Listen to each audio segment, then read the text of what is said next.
Amados e ouvintes preciosos da palavra de nosso Senhor e Salvador Jesus Cristo, saúdo-vos a vós outros com a paz de nosso Senhor Jesus Cristo, o qual tem toda a autoridade no céu e na terra. É com muito prazer e muita satisfação que venho até vós por meio dessa mensagem, em função do desejo imenso e árduo de transmitir a palavra de Jesus Cristo, bem como também sentir a graça, o gozo, o regozijo do Espírito Santo de Deus palpitando em meu coração. A Bíblia nos fala acerca do apóstolo João. O apóstolo João foi prisioneiro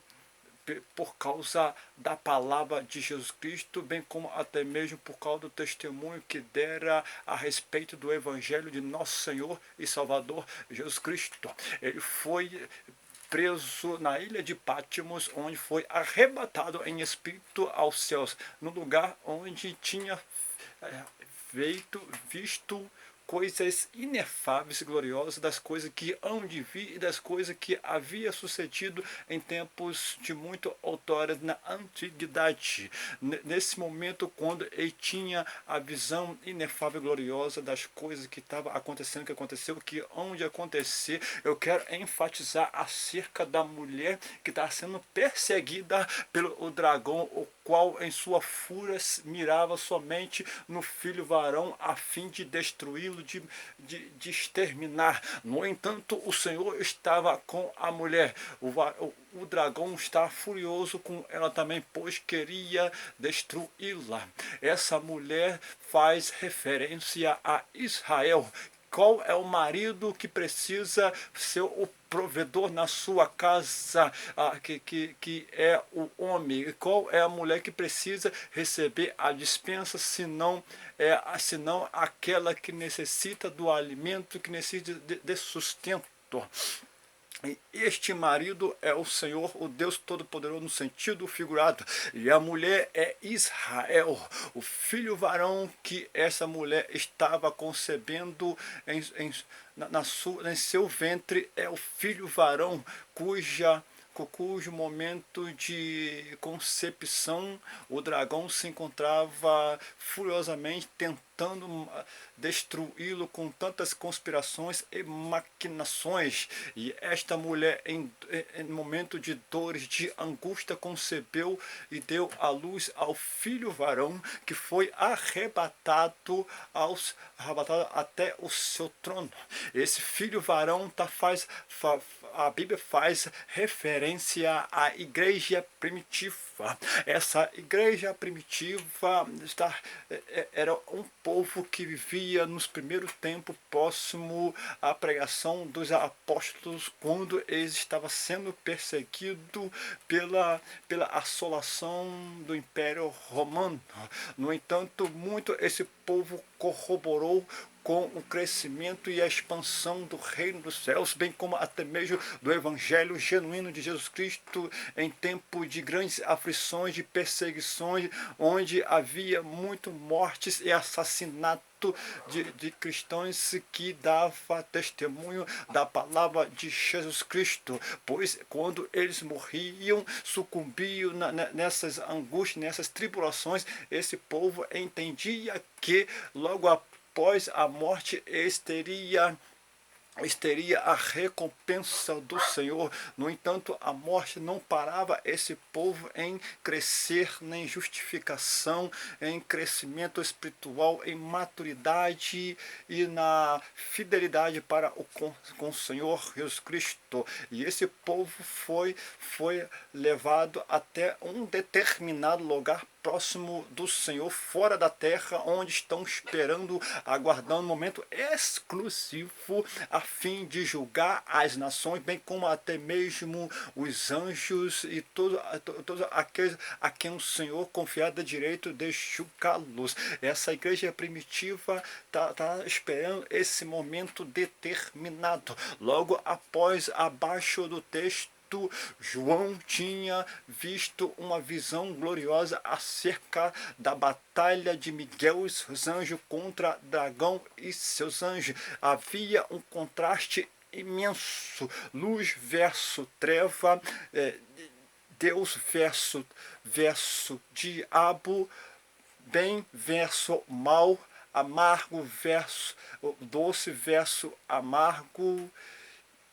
e todo-poderoso verso o príncipe das trevas. Entretanto, quando João tinha visto essa visão, onde Miguel e seus anjos estavam prevalecendo mediante o sangue do Cordeiro, mesmo diante a face da morte, não amara a sua própria vida, antes pelo contrário, foram fiéis até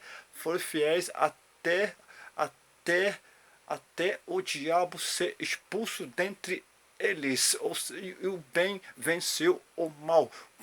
como isto havia sucedido nessa visão que João tinha no céu, pois o teu espírito já tinha sido arrebatado e se encontrava lá. Acontecerá até o arrebatamento da igreja de nosso Senhor e Salvador Jesus Cristo. Essa igreja genuína se encontra dispersa no mundo todo, inserida dentro de um povo que não professa a fé cristã, muito pelo contrário, profetiza da parte do diabo e anda segundo a mercê do adversário, fazendo tudo quanto é sorte de coisa ruim, se contaminando cada vez mais e deturpando a sua moral, a sua conduta, pois o povo de Deus, quando entende que a boa conduta perante a sociedade, perante os homens, é a prática da fé no Cordeiro de Deus, o qual nos garante o entendimento de compreender o que é fé, o que é amor, que sobrepuja todo o entendimento espiritual. Eles são capazes de triunfar sobre o mal, sobre os projetos forjados de demônios, os quais realizam estratagema a fim de prevalecer contra o povo de Deus. O povo de Deus, na sua diversidade, dentre eles pode até alguns tropeçar, mas não fica em constante pecados, sempre indo de mal a pior no que diz respeito a parte do pecado. Antes, pelo contrário, quando cai, ele se arrepende, busca pelo Senhor e se purifica mediante o estabelecimento de uma nova aliança que Jesus Cristo havia realizado quando ofertou a si mesmo, pois ele é o sumo sacerdote e é o Cordeiro de Deus que nos purifica de todo o pecado, e esse povo está sempre sendo justificado pela fé mediante essa graça que é dom de Deus, não é de nós. E assim a igreja triunfa. E quando acontecer o arrebatamento deste povo, onde quer que se encontre alguns cristãos em fase de crescimento, adquirindo os sinais do céu, os sinais do reino dos céus, vão receber corpos imortais e hão de receber corpos glorificados e serão chamados por um outro nome e receberão esses corpos de anjos e hão de pisar no mar de vidro misturado com fogo na Nova Jerusalém, onde vão entoar o cântico de Moisés, o cântico do Cordeiro. Confere no capítulo 15 de Apocalipse. E o Cordeiro de Deus, que é o Maestro Supremo, há de reger o coral mediante essa demonstração de grande autoridade que havia demonstrado para o teu povo, os quais entende que cada um tem a sua graduação que deve ter respeito, ao passo que Moisés, que é um homem que se torna anjo, vai chefiar submetido à vontade do Senhor. E nessa época gloriosa, Satanás não vai estar rodeando este povo, vai estar totalmente expulso do meio do povo de Deus. Até então, o povo de Deus está sempre